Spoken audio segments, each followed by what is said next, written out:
안녕하세요. 이무영 작가의 누이의 집 소개해드립니다. 구독 신청, 좋아요, 댓글, 알람 설정해 주시면 저희 채널 운영에 큰 도움이 되겠습니다. 이무영 작가에 대해서는 저희 채널에 여러 작품들이 이미 올라가 있으니까 참고하시면 되겠고요. 재생 목록에도 이무영 작가의 작품들이 따로 분류가 되어 있습니다. 본 동영상 설명란에 들어오시면 링크가 걸려 있으니까 참고하시기 바랍니다. 이무영 작가의 단편소설 누이의 집, 1941년 2월 문정에 실린 작품인데요. 주인공인 나가 S형에게 보내는 편지 같은 형식의 소설입니다. 주인공은 자기를 아우라고 표현하고 있죠. 이 소설에는 당시 농촌 서민들의 생활의 면모가 여러모로 잘 나타나 있습니다. 주인공 정선생, 즉 화자인 나는 객지에 떠돌며 공부해서 글을 쓰고 있었는데요. 그마저도 막혀서 따분한 시간을 보내고 있습니다. 마침 S형이 거금 30원을 보내주면서 다시 글을 써 재기하라고 지원을 해줍니다. 일종의 원고료 선금인 셈이죠. 게다가 그 돈을 어디에 썼는지 용처를 다 보고하는 조건으로 말입니다. 그래서 나는 그 돈으로 무엇을 할까 여러 생각을 하다가 아내가 차린 구멍가게에서 어느 초라한 여인네를 보면서 문득 누이들이 생각났습니다. 나는 7남매였는데 5명의 누이들은 출가 후에 거의 만나지를 못하고 지내왔거든요. 그 길로 나는 큰 누이를 찾아보기 위해서 길을 나섭니다. 과연 큰 누이를 만날 수 있을까요? 큰 누이는 잘 살고 계실까요? 또 어떤 일이 기다리고 있을까요? 당시에 어려운 농민들의 생활상이 고스란히 드러나 있지만 그렇게 어둡지만은 않습니다. 마음 한켠이 따뜻해지는 작품입니다. 작품을 직접 감상하시면서 확인하시면 되겠죠. 주제는 많이 다릅니다만 이무영 작가의 학창시절 이야기를 담은 자전적 소설이 있습니다. 들매라는 작품이고요. 풍자소설 많이들 보셨죠? 본래 굉장한 것을 좋아하는 굉장시, 무척 재미있고 시사하는 바도 있습니다. 그리고 산장소화도 함께 추천드립니다. 이미 많은 분들이 접하셨지만 아직 듣지 못하신 분들 계시면 꼭 들어보시라고 말씀드립니다. 들매, 굉장시, 산장소화 세 작품 모두 저희 채널에 이미 올라가 있고요. 본 동영상 설명란에도 링크를 걸어 놓았으니까 참고하시기 바랍니다. 그럼 지금부터 이무영 작가의 단편소설 누이의 집 낭독해 드릴게요. S형, 형의 글을 받고 역시 사람이란 물과 같은가 보다 했소이다. 그릇에 담아서 형태가 변하는 점에서 신문이나 잡지 편집자에게는 양심이라고는 티끌만큼도 없다고 언젠가 형의 논문에 오자가 연암은 게 났던 것을 예로 들어서 만나는 사람마다 분개를 했었죠. 그래서 현대 조선의 인쇄술이나 현재 우리네 언론기관의 기구로는 그것이 거의 절대일 정도로 불가능하다고 변명을 하니까 그럴진데 맹세코 그런 기관에 직을 갖지 않는 것만 못하다. 그런 것을 알고서도 몇 푼의 월급을 위해서 그런 파렴치한 직업을 갖는 것은 경멸하기에 족하지 않느냐. 이렇게 분개하던 형이 그때보다 별로 나아진 것도 없는 잡지사에 직을 구한 것은 아우에게는 한 경이였거니와 그보다도 아우를 놀래킨 것은 같은 학자들 사이에서도 융통성이 없기론 유명하다던 형이 잡지 편집에 관계한 지 불과 석 달 만에 이런 안을 내었다는 점이었습니다. 친구가 맡긴 돈이라고 어린 것이 폐렴으로 그야말로 명제경각의 위기에 있는 것을 보고도 그 돈을 헐어 쓰지 못하고 결국엔 어린 것을 희생시킨 형이 어찌 잡지 편집에 직을 구할 용기가 났을까? 형은 물론 환멸을 느끼고 그만둘 것이라고 생각했던 이 아우는 저번 금음께 보낸 편지를 받고는 더욱 놀랐던 것입니다. 사실 형이 준 제목은 벌써 3년 가까이 붓을 들지 않은 아우에게 비상한 흥미를 주었더이다. 동기야 무엇이었든 한번 붓을 놓고 3년간 여러 편집자에게 졸려가면서도 파괴를 하지 않은 아우에게 다시 붓을 잡을 흥미를 일으켜 주었다는 점만으로도 편집자로서의 형의 수완을 만점이라 하지 않을 수가 없습니다. 다 알다시피 빈곤한 잡지사로서 원고가 되어 들어오기보다 허실이 되기에 더 큰 가능성이 있는 이 아우에게 선뜻 30원의 선금을 보낸 점이라든가 이 돈의 소비 기록을 지목한 점이라든가 역시 형에게는 그런 소질이 다분히 있었던 것이 아닌가 했습니다. S형, 형의 글과 돈을 받아주고 아우는 돈의 용도를 여러 가지로 궁리해 봤어요. 실로 진지한 태도였습니다. 아내와 의논도 해봤습니다. 친구를 만나서도 만일 누가 자네에게 돈 30원을 쓰라고 주면서 그 돈의 용처를 일일이 보고하란다면 어떨까? 하고 질문도 해봤습니다. 대답도 구구했습니다. 너와 나와 단둘이서 술을 몇 병 차고 어느 깊숙한 산중에 가서 한 방울 남기지 말고 먹고 오자는 친구도 있었고 모자가 너무 풀이 죽어서 아편쟁이 같으니까 제발 모자나 하나 사쓰라는 친구도 있었습니다. 또 어떤 친구는 30원을 전부 들여서 연애 편지를 몇백 장이고 써서 동명이고 번지고 여자의 이름이고 생각나는 대로 써서 붙여보라는 축도 있었습니다. 30원을 꼭꼭 싸서 은행 앞에 앉아있는 거지 손에 주어보라는 친구도 있었습니다. 다 재미있는 안이었습니다. 그러나 어느 것이나 다 아우에게는 과분한 안입니다. 밥티로 새로잡듯이 세상을 살아온 아우의 배짱은 모두 분이가 떴습니다. 그래서 결국 아우는 옹졸한 못나디 못난 성격에 맞는 안을 세웠더이다. 고향 여기저기에 헤어져 있는 누이들을 찾아보기로 했습니다. 고향을 떠난 지도 20년, 그간에 4, 5년에 한 번씩 들르기는 했지만 누이들을 찾아볼 여가는 없었습니다. 그러니까 누이들은 모두 출가한 뒤로 한 번도 만난 적이 없습니다. 그러고 보니 어떤 누이는 15년도 되고 어떤 누이는 10년 혹은 7, 8년 모두 이렇게 되나 봅니다. 아우는 본시 7남매입니다. 맏형 밑으로 누님이 2분, 내 밑으로 누이가 3, 도합 5입니다.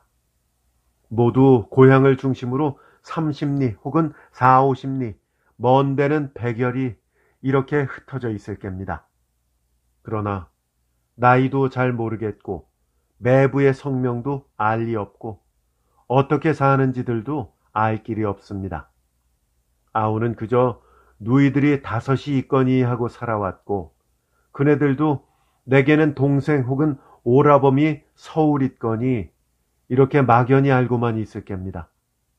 동생은 잘 살겠거니 누님들은 나보다는 낫겠거니 서로 이렇게 믿고만 사합니다. 그 누이들을 찾아보기로 한 것입니다. 어쩌다 그런 새삼스러운 생각이 들었는지 아우도 모릅니다. 그저 나도 모르게 퍼뜩 그런 생각이 들더이다. 전날 밤에 아내가 차린 구멍가게를 아내가 저녁 먹는 동안 지키고 앉았으려니까 웬 텁수룩한 여인네가 한되나 됨직한 쌀 자루를 들고 어린 것을 주려는지 눈깔 사탕 2개를 사갑디다. 깜정이기는 분명한데 진 회색으로밖에 안 보일 정도로 빛이 바랜 치마 저고리에 집신을 신었더군요. 허우대는 크나 얼굴이 부숭부숭한 것은 분명히 살이 쪄서가 아니라 부은 것 같았습니다. 앞으로 보나 뒷매로 보나 어디 한 곳 특징이 없는, 그저 조선 농촌 어디를 가나 한 동리에서만도 연하문식은 무난히 찾아낼 수 있는 그런 평범한 여인이었습니다. 한 30여 세는 되었을까? 그날은 마침 추위다운 추위를 모르고 지낸 금년 겨울날 치고는 찬 날이었습니다. 거리에는 겨울 아침 참새처럼 고개를 움츠린 사람들이 회색 하늘을 힐끔힐끔 흘겨보며 가고 오고 하고 있었습니다. 그들은 비가 오는 것도 아닌데 추녀 밑으로 쫙 붙어서서 걷고 있었습니다. 그 여인은 눈깔 사탕을 사가지고도 웬일인지 가게 앞에서 움직이지 않았습니다. 뭘 더 사려는가 했으나 그렇지도 않은 모양이었습니다. 얼마를 초라하게 서서 오가는 거리 사람들을 바라다보고 있던 여인은 아무 말 없이 가려고 하다가 다시 되돌아서서 이 두부 얼마씩입니까? 8전입니다. 주인 아주머니 어디 갔습니까? 네, 안에서 저녁 먹습니다. 여인은 또 한참 두리번거리더니 손에 쥐었던 돈을 헤어보는 모양입니다. 아마 돈이 모자라나 싶어서 1, 2전 모자라면 다음에 가져오라고 주어 보내리라 생각하고 있었지만 그는 머뭇머뭇하다가 그대로 휙 가버렸습니다. 그저 그뿐이었습니다. 그러고 말았는데 어쩐 일인지 퍼뜩 나는 고향에서 헤어진 채로 있는 누이들이 보고 싶다 생각했습니다. 먹고 싶은 것이나 입고 싶은 것이 생각나면 안달이 나서 참지 못하는 저 아우입니다. 그렇게 한번 생각이 들자 걷잡을 수가 없었습니다. 아우는 그날 밤으로 행장을 차렸습니다. 언제나 흐리터분한 얼굴로 담배만 빨고 앉았던 아우가 갑자기 어린애처럼 좋아하는 것을 보더니 아내도 대견하던지 가게에서 곶감이고 외금개며 과자 부스러기를 5뭉치를 쌓아줍디다. 너절해도 이게 5원 각수치야요. 아내는 30원 속에서 이것을 물릴 작정인지 이렇게 말했습니다. 나는 잠자코 앉아서 트렁크에다 챙겼습니다. 마침 섣달 금음께라 자동차는 붐볐습니다. 20년간의 도시 생활에서 배운 파렴치로 부인네를 밀치고 아이들을 떠밀고 해서 겨우 차표를 사들고 차에 올랐지만 빈자리는 하나도 없었습니다. 하는 수 없이 트렁크를 운전사 뒤에 놓고 그 위에 그대로 주저앉았습니다. 날씨는 한결 간밤보다는 풀렸었습니다. 눈이 들어갔다 나왔다 할 정도로 흔들리면서도 가끔 차창 밖의 초라한 풍경을 바라보기도 하면서 그러그러 몇 시간을 달렸어요. 아우의 고향은 자동차 길로 7시간을 갑니다. 중로에 R이라는 읍에서 내려서 점심 요기를 하고 겨우 자리를 하나 얻었습니다. 싸움이나 한 사람들처럼 이야기 소리도 없었습니다. 가끔 중년 부인이 안고 앉은 어린 것이 보채는 소리와 몸이 달아서 달래는 어머니의 악쓰는 소리, 마차꾼을 보고 길을 빨리 안 피해준다고 악을 쓰는 운전사의 욕지거리, 그저 이런 정도였습니다. 그래도 R읍을 지나면서부터는 길도 넓었고 평탄하기도 해서 18정원에 30여 명이 탔건만 그렇게 고된 줄을 몰랐습니다. R과 C 사이에 어떤 고개를 넘어갈 때 농촌 사람 같은 노인과 여차장이 악다구니를 시작해서 한동안 소란했지만 노인이 얘야, 글쎄 네가 날 일평생 먹여 살린 손녀가 아닐 바에 왜 그렇게 윽박을 지르고 야단이냐? 난 돈 내고 자동차 탄 죄밖에는 없다. 하고 한탄을 내서 그것이 어떻게 다른 승객들에게 우습게 들려서 한동안 웃음판이 되더니 웃음도 끝나고 다시 차 속은 괴괴해졌습니다. 산구비를 몇십 갠지 돌고 까만 타마요치를 한 나무다리를 몇 개고 건너고 탔던 손을 내리우고 새 손을 태우고 손은 차비를 깎자거니 차장은 안 된다거니 옥신각신이 몇 번인지 있었고 그러는 동안에 차는 시를 지나서 고개를 넘고 다시 한 오리길이나 되어 보이던 화주막 다리를 건너서 포플러 가루수가 정연히 들어선 신장로를 성급하게 질주하고 있었습니다. 아우는 천천히 내릴 채비를 시작했습니다. 화주막 다리를 지나서 10리만 더 가면 아우의 고향인 용동이었습니다. 여인숙집의 외등에 등잔불이 켜진 때에야 차는 용동에 닿았습니다. 마침 장날이었던지 여인숙집 섬들이 가마솥에서는 김이 무럭무럭 나오고 있었습니다. 차 둘레에는 대여섯의 젊은 사람들이 둘러섰지만 알 듯 모를 듯한 얼굴뿐이었습니다.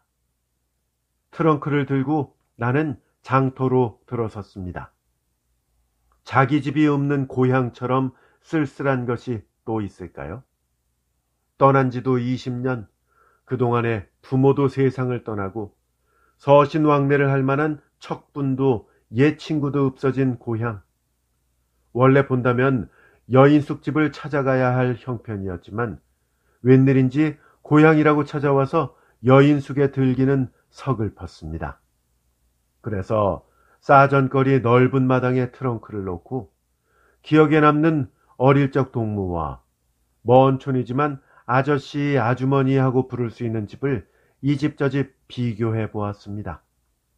그러다가 아우는 조그만 어물가게 앞에 트렁크를 내려놓았습니다. 아, 이게 웬일이시우? 연필을 귀에다 꽂은 종호가 저를 넙죽합니다. 별로 해본 일도 받아본 일은 더욱이 없는 조선절을 받고 나니 어쩐지 정말 고향에 돌아온 느낌이었습니다. 가하게 늘어져 있는 미역이며 북어, 산자, 김, 동태 이런 것도 오랫동안 그리던 고향의 산물이기나 한 것처럼 다정하게 보이는 것이었습니다. 가게 추녀 끝에 매달린 램프도 그것이 마치 내가 어렸을 때 쓰던 바로 그 램프이기나 한 것처럼 그리워 보였습니다. 집도 그렇고 옷도 사람들의 얼굴도 외국에서 수십 년 있다가 돌아온 사람의 눈에처럼 감회 깊게 보이는 것은 어찌할 수가 없었습니다. 그날 밤 나는 어머니 쪽으로 몇 다리를 건너 따지고 따지면 조카뻘이 되는 종수와 돼지고기에 막걸리를 먹으며 늦도록 이야기를 했었습니다. 그의 사는 품이며 아직도 이름이 기억되는 몇몇 동무들의 생활도 묻고 듣고 가시 무질린 양복이 남아 외관 그럴듯이 보이면서도 매달 10원 각수의 전당 이자를 물고 사는 아우 자신의 현재 생활 이야기도 주고받았습니다. 늦게 거의 자정이나 되어서야 아우에게 배움의 길을 열어준 Y씨의 아들인 Y군도 합석이 되고 해서 이야기도 휩쓸리고 주격도 올리고 오래간만에 푸근히 고향 품에 안겨도 보았더이다. 갓난애들의 잠든 숨소리처럼 평화한 분위기를 빚어주는 램프 심짓하는 소리에 20년간의 도시 생활에서 거칠 대로 거칠어진 신경이 잠을 잔 탓인지 마셔도 술은 취하지 않더군요. Y군도 취해서 셋이 웃고 떠들고 하건만 심짓하는 소리는 의연 귀를 통해서 심장 속 깊이 스며들었습니다. 자리에 누운 것은 2시.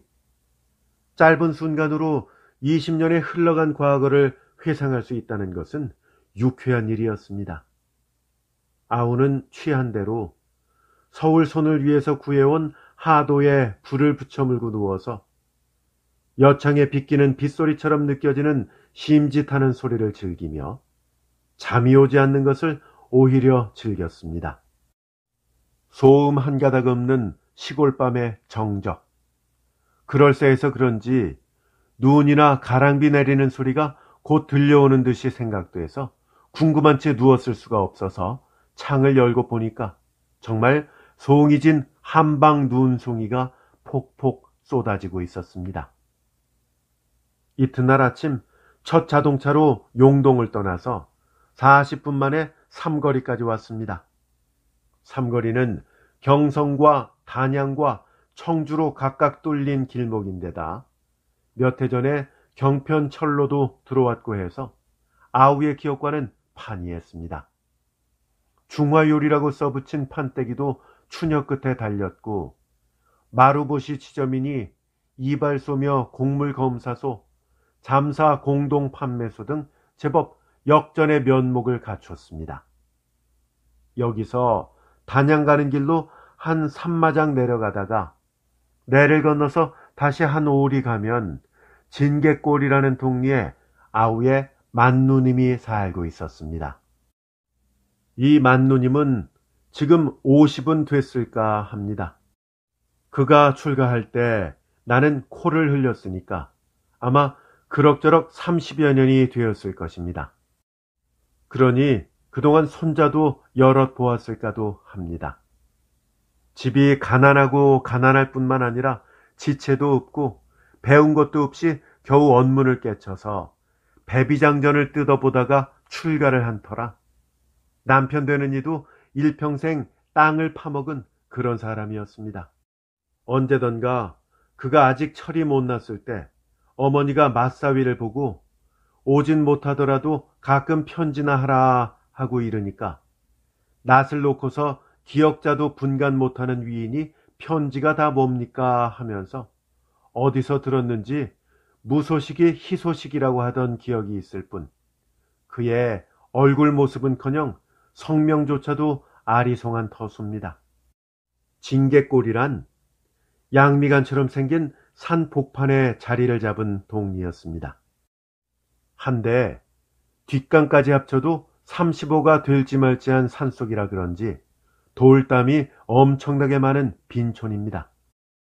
동구에 들어서면서 밭 흙덩이를 발로 뭉개보니 끈기 하나 없는 모래 흙인데다가 빛도 붉었습니다. 개암이나 감, 대추 같은 과목이라도 쫙 들어박혔음직한 위치였지만 초라한 포플러 나무밖에 나무랄 만한 것도 변변찮은 그런 동리였습니다. 한복판쯤에 느티나무 고목 한 개가 서 있으나 담배라고 써붙인 양철 쪽이 더 득세를 하고 있게 썩어 문드러졌고 작년보다는 연사가 낫다고 하는데도 새로 해이은 지붕이라고는 4대집에 불과했습니다. 이 붉고 모래만 우수수한 흙, 초라한 포플러, 무너져가는 돌담, 낙타 등처럼 구덩이가 진 썩은 지붕, 만누님이 사는 진계골의 이 초라한 표정을 볼 때 아우의 가슴은 아팠습니다. 저 흙에 심은 곡식으로 연명을 할 것이고 그러다 보니 사람의 살 길이 어디 부드러울 수 있을 것이며 산중이면서도 과목 한 개 꽂힐 자리가 없는 그네들의 살림이고 보니 어찌 하루의 노역을 감당할까? 아우는 또 벌을 내다보았습니다. 빤히 하늘로만 뚫린 천수답, 총각의 수염터 자리 분수나되는 벼벤 폭이, 저밭 저 논이나마 우리 누님은 얻어붙이는 사람이 아니기를 아우는 빌고 빌었습니다. 낙타 등처럼 울멍줄멍한 지붕 중에 그 어느 집도 내 누님의 집이 아니기를 충심으로 빌었었어요. 동구에 들어서면서 만난 몇 아이들을 보고도 내 누님의 아들과 딸만은 저렇도록 누르게 한, 저렇도록 창백한 피골이 상접한 인간들이 아니기를 바랐습니다. 아니, 진계골을 한번 훑어보고 난 아우는 이 동리의 그 어느 집도 내 누님의 집이 아니기를 빌고 빌었습니다. 김종필이? 그이는 지금 여기서 떠났어요. 내 누님의 집을 묻거든 이렇게 대답해 주었으면 했더이다. 작년까지 여기서 살다가 다른 데 땅을 사가지고 이사를 했어요. 그의 아들은 뭘 합니까? 학교 나와가지고 동경으로 또 공부 갔어요. 이렇게 대답해 주기를 빌었습니다. 일생 처음 처적처적 찾아왔다가 만나보지도 못한 채 그대로 터덜터덜 돌아서는 한이 있더라도 아우는 정말 그러기를 바랐었습니다. 그러나 늙은 원숭이처럼 생긴 모과덩이 같은 어린 것을 업은 한 노파는 김종필이 저기요. 유순네 집을 가서 물어요. 야, 저 산비탈에 토담친 집 말이요. 이렇게 대답해 주더이다. 그리고 그것은 사실이었습니다. 반은 돌담이요, 반은 토담을 치고 뽕나무가 선 납작한 안채만 겨우 세로해 이은 집이 바로 내가 잘 살기를 바라던 만누님의 집이었습니다. 집은 안채와 바깥채가 기역자로 이어져 있었습니다. 명색 사랑으로 된 방문 앞에는 넓은 토방이 있고 그 토방에는 깨진 오줌 장군과 그 옆에 썰애가 걸려 있었습니다. 문설주 옆 벽으로 집 두어단이 서 있고 무엇에 쓰는 건지 꽤 넓은 자릿돌과 박달나무로 만든 망치가 놓여져 있었습니다. 김종필 씨 계십니까? 아우의 말소리는 슬프게 울렸습니다. 2번, 3번 만에야 계집아이가 나왔습니다. 12살 된 머리에 검부럭이 푸한 것을 보니 불이라도 지피다 나온 것 같았습니다. 안 계셔요. 어디 가셨니? 장에 가셨시요. 어머닌. 어머니요? 우리 어머니요? 그래. 계집아이는 의아해서 삽작 안으로 들어갑니다. 아우는 어쩐지 자꾸 슬퍼지기만 했습니다. 한참 만에야 아까보다 4-5살 더 나 보이는 소년이 나왔습니다. 언뜻 보아도 학생 티가 나는 것이 심지어 위안이었습니다. 어디서 오셨지요? 네가 김종필 씨 아들이냐? 야. 그렇구나. 그래, 어머님. 방에 계시오. 내가 네 외삼촌인데 어머니 좀 나오시라고 그래라. 소녀는 덤덤하니 섰더니 그럼 저 정헌식 씨? 옳다. 어머닌 뭐 하시니? 내가 삽작 안으로 썩 들어서자 안방문이 활짝 열리면서 누구? 외삼촌? 하면서 버선바닥으로 뛰어내려오는 부인은 늙기는 했을망정 분명히 옛 모습이 남아있는 아우의 만누님이었습니다. 그런데 이게 꿈인가 생신가? 동생이 우리 집에 다 이렇게 찾아오다니. 트렁크를 받아주지도 않고 방에 들어가자는 말 한마디도 없이 그대로 마당에 세워놓고는 통곡을 하는 것이었습니다. 울면서도 무엇이라고 혼자 푸념을 하고 푸념을 하면서도 자꾸 내 팔이고 손이고를 만져보고 얼굴을 들여다보고 하는 것입니다. 아마 지금 생각건대 그것이 꿈이 아니고 정말 생시인가를 다짐하던 것이었던가 합니다. 섣달 그물에 여린 햇볕이 우리 남매를 비춰주고 있었습니다. 누님, 그만 방으로 들어갑시다. 나는 간밤 눈이 녹은 위에 그대로 버선발로 서 있는 누님을 끌고 방으로 들어갔습니다. 방은 굴속같이 깜깜하나 왕골 자리는 깨끗했습니다. 아랫목 횃대에는 헌옷들이 걸리고 왼쪽 구석으로 물레가 실을 감은 채 있었습니다. 물레를 보고야 윗목을 보니 그림에서만 보아온 길쌈틀이 4개가 일그러진 채 벽에 기대어져 있었습니다. 우리 정 선생은 저런 건 못 봤겠지. 처음인걸. 자, 이리 내려앉아라. 어디 얼굴 좀 다시 보자.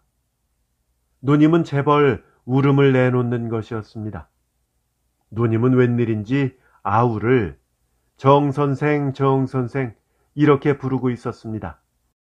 애들을 불러서 인사를 시킬 때도 늘 어머니가 말하던 정선생 외삼촌이시다. 이렇게 설명을 하는 것이었습니다. 나는 방안을 간단없이 둘러보고 있었습니다. 처음 이 징계골을 들어설 때 흙덩이를 만져보고 새로 해 이은 집이 몇 채나 되는가를 헤어보던 그 심리와 같았습니다. 횃대에 걸린 옷만 가지고는 누님의 생활 상태를 엿보기에 지난한 것이어서 나는 시선을 장이며 벽, 천장, 그리고 입은 옷, 심지어 문 같은 데로 빙글빙글 돌렸습니다. 성냥괴짝에 종이를 바르고 그 위에 무늬를 그린 색지를 붙인 것이 2개였고 그 위에 바느질 그릇인 듯 싶은 댕댕이 바구니, 벽은 신문으로 도배를 하기는 했지만 쩔어서 노랬습니다. 그것도 군데군데 땜질을 했고 장지문도 역시 대부분 신문과 소학생들의 공책장으로 붙여져 있었습니다. 입은 옷들도 문과 별 차이 없는 것이었습니다. 이러한 진물과 가장 대조 안 되는 것이 자리였습니다. 맨 윗목 길쌈틀이 놓인 자리에 깔린 왕골 자리만이 검정 헝겊으로 땜질을 했을 뿐 그 밑에 깔린 새잎은 아직 곤때도 채 묻지 않은 왕골 자리였습니다. 그래, 어떻게 사시오? 나는 이렇게 물었습니다. 굶지들이나 아누? 굶어? 굶긴 왜? 땅을 못 사는 것은 몰라도 여북 못난 사람들이 굶을까? 농터는 넉넉허우? 한섬지기는 되지. 모두 남의 땅이지. 우리 땅도 있긴 몇 마직이 있지만 그까짓 걸 가지고 땅 있노라 할 수 있나? 그래도 한 몇 마직이는 되우? 나는 그것이 무엇보다도 궁금했습니다. 보아하니 아이들도 여럿인 모양이고 남의 땅이야 암만 많이 붙인들 호구지책이 안 되는 것을 들어 알기 때문이었습니다. 심지어 대연마직이라도 제 논이 있으면 그저 밥은 안 굶을 것이라고 생각했기 때문입니다. 조각모를 보면 그 푼수는 되는 셈이지 하고 사는 이야기를 꺼낼 듯이 하더니 근데 어쩜 그렇게 한 번도 안 온단 말인가? 아버님이 돌아가셨을 때도 안 오고 참 그때 어디 타국에 가 있었다지? 알지도 못했었죠. 그때 나는 만주 일대를 비적들처럼 헤매고 있을 때였습니다. 이번에는 내가 화제를 다른 데로 돌리지 않으면 안 되었습니다. 그래서 나는 금년 연사가 어땠느니 뗄나무는 힘이 안 드냐니 그런 부질없는 이야기로 누님을 끌고 가는 것이었습니다. 주발을 2개나 엎은 듯한 저음심밥을 거의 다 먹고 나서 매형이 올 때까지 들은 이야기는 대개 이러했습니다. 만누님이 김씨 집으로 들어온 때 봉당에는 제법 곡식섬이 쌓여 있었다 합니다. 논이 6마지기에 밭이 하루가리, 조그만 송아지도 1마리 있었고 시아버지는 자리도 메고 안에서는 삼도 놓아 배도 짜고 목화를 심어서는 무명도 낳고 해서 누님의 말을 빌린다면 택택했었다 합니다. 누님은 선비의 아내가 못되고 일개 농군의 처가 된 것을 몹시 한탄했던 모양이나 마음을 바로잡고 팔을 걷어붙이고 밭에 들어섰다 합니다.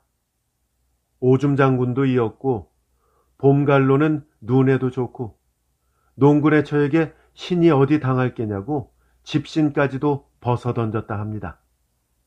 남편도 다행히 하루 한 번씩 막걸리를 마시는 외에 별 흠이 없는 사람이었고 부지런도 했으며 힘꼴도 썼다 합니다. 물처럼 일을 했지. 물은 웅덩이를 만나면 쉬긴 하지. 누이는 이렇게 말하더이다.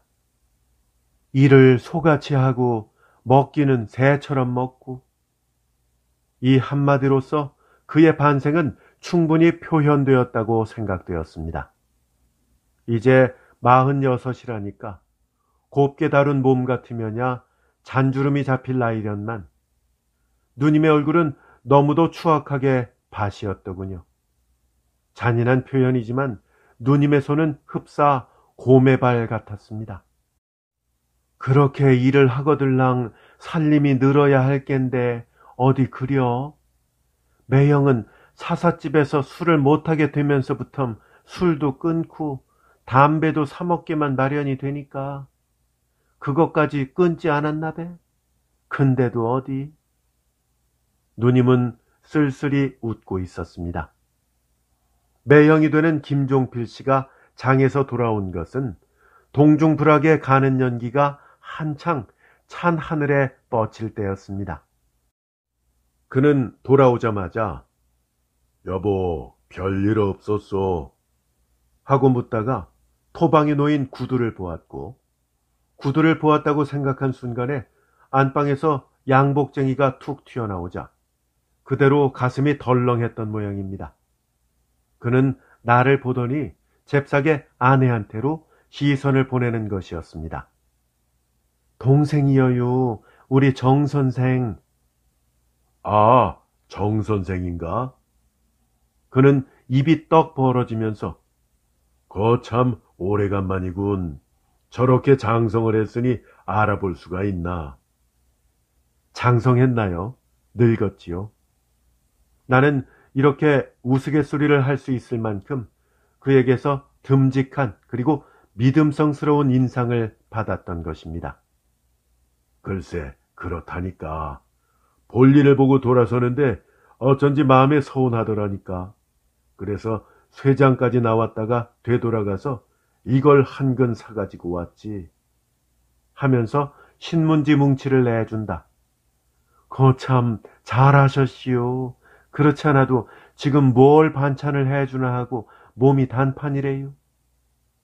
사람도 수학은 못했을 망정 그날 하루 일도 못 내다볼까 싶던가. 하고 그는 호걸 웃음을 웃었습니다. 저녁상을 물리고는 건넌방으로 건너갔습니다. 건넌방은 올해 삼거리 소학교 졸업반인 아들이 쓰는 방이라 합니다. 백노지로 도배도 했고 반자도 들여서 제법 깨끗했습니다. 윗벽에는 동아일보 부록으로 발행했던 충청도 지도가 붙었고 인구 단련이니 지성봉공 이런 문구를 쓴 종이 쪽이 책상머리에 몇 장인가 붙었습니다. 네 일은 네가 해라. 이런 문구가 붙었는가 하면 무지는 나의 적이다. 타도 장개석. 마치 식당의 음식 종목처럼 구석구석에 붙었습니다. 아우는 이 소년의 방을 통해서도 이 세태를 감촉할 수도 있지 않은가 이런 생각을 해보았던 것이었습니다. 매형은 겉보기에는 그렇지도 않았지만 이야기를 시작하면 끝이 없었습니다.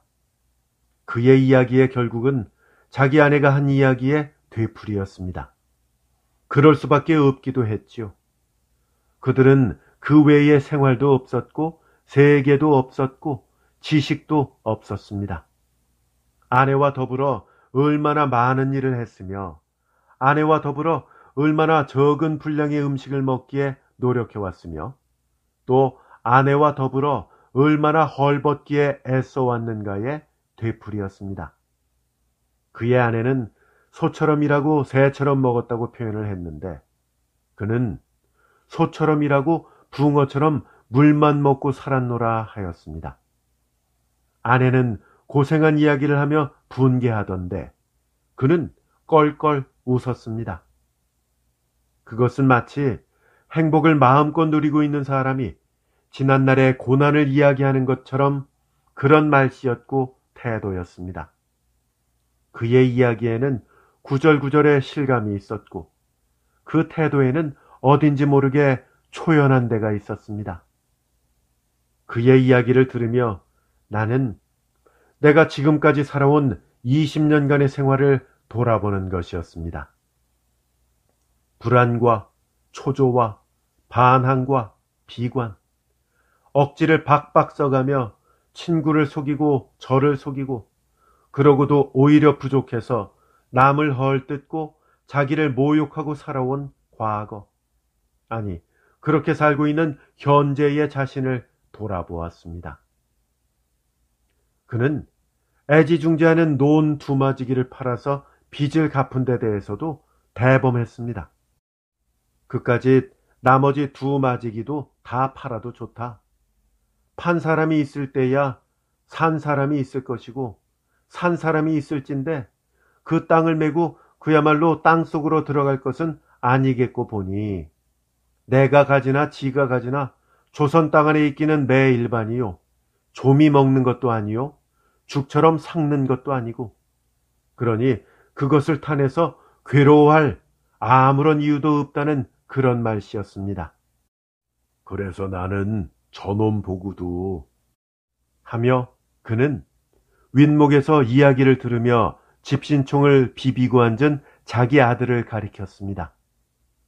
저놈 보고도 아예 물욕일랑 피지 말라 가르치네. 욕심은 일에 내야지 물건에 내면 못 쓴다고. 이때까지 덤덤히 앉아서 신총을 비비고만 있던 소년이 이때 아랫목 쪽으로 몸을 휙 돌렸습니다. 매형도 그랬겠지만은 나 역시 밤이 길어서 좀 쉬었다 할 요령인 것으로 여겼습니다. 그러나 소년은 그런 막연한 동기로만 돌아앉은 것이 아니었습니다. 그는 자기 아버지를 보고 말했습니다. 그러니까 우리는 이렇게 못 살아요. 무엇이? 무엇이든지 남한테 지고만 사시니까 이렇게 남보다 잘 못 살아요. 왜 떡 버티고 살지 못하고 내 밥 먹고 내 옷 입고 내 근력으로 살면서도 남한테 자기를 못 펴고 사니까 모두 천치라고 그러지 뭐예요. 이 야무진 소년의 항의에 그는 오직 호탕한 웃음으로 대답을 하고 마는 것이었습니다. 아버지와 아들, 이렇게 비교해 보면서 나는 벽에 써붙인 문구들을 다시 한번 눈여겨보았던 것입니다. 저놈은 저 어머니를 닮았지 하고 실없는 아버지는 또 한바탕 웃어댑니다. 그 말에는 소년도 대꾸가 없습니다. 그는 이번에는 벽에 걸렸던 새끼를 내려서 익은 솜씨로 신날을 틀더니 총을 넣어가며 바닥을 틀어가는 것입니다. 아우는 묵묵히 그 손을 바라다 보며 어쩐지 이 소년의 기계에 신삼기란 어울리지 않는 것 같은 부자연을 느꼈습니다. 10시는 되었음직할 때 그렇잖아도 속이 좀 쓰린 듯 싶은데 누님이 메밀묵에 막걸리를 한 주전자 상에 놓아들고 들어왔습니다. 우리 정 선생은 서울 양반이니까 이쪽 것을 먹어 하면서 묵그릇을 지적해 줍니다. 고춧가루를 안 쳤다는 것이었습니다. 소년은 벌겋게 상기가 돼서 땀을 뻘뻘 흘리며 묵그릇을 내었습니다.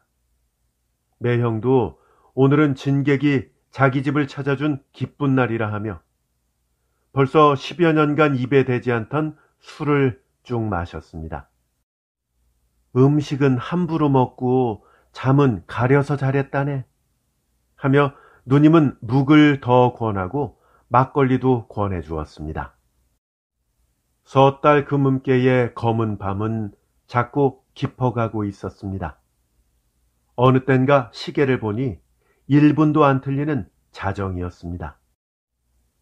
S형, 여기까지 쓰고 흥이에 불을 붙여 물고 앉았는데 정선생하고 누가 찼습디다.